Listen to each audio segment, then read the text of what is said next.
Itong si Bato, kahit nakatago, sumasahod. O, di ba? May bonus pa for Christmas, 263,000. Ang swerte naman ng mga senators na ito. Mag-resign ka na lang for delikadesa kasi nagtatago ka lang tapos kumukuha ka ng sahod mo, kumukubra ka ng sahod.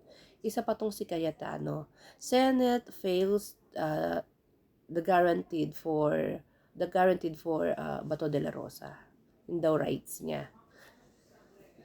So, kasi po, nilinaw ni ng SP ng Senado na during session lamang, during session, hindi siya pwedeng magtago sa mismong Senado na kahit wala namang session is magtatago siya doon, hindi siya dadakipin, hindi siya huhulihin. Hindi po ganon.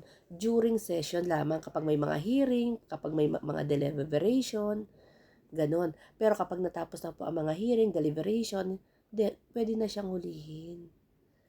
During session lamang ang sinabi ng Senado. Ngayon, sinasabi ni Cayetano, Senate fails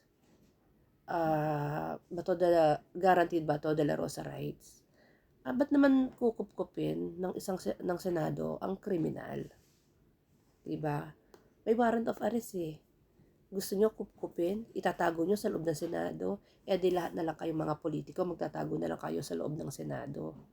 Kaya si Bato, yung plano niyang mag-stay sa Senado, hindi natuloy. Kaya, ayan po, para siya po siyang daga, ngayon nasa Pampanga, nagtatago. Hindi ko po alam kung sinong kumukupkup. Baka si Gloria Arroyo, isa ring DDS. O baka naman yung mga alipores ni Super Ate, diba? Ni Alice Guo. For delikadesa, mag-resign ka na lang ba to? Gagamitin mo lang yung pinapasahod namin sa sa pagtatago mo, di ba? Hindi mo naman ginagampanan yung iyong trabaho, yung mandato mo. Dapat sa Senado, linawin niyo po sa amin yan. Hindi siya pumapasok. So, ano ba yan? Sumasahod or hindi?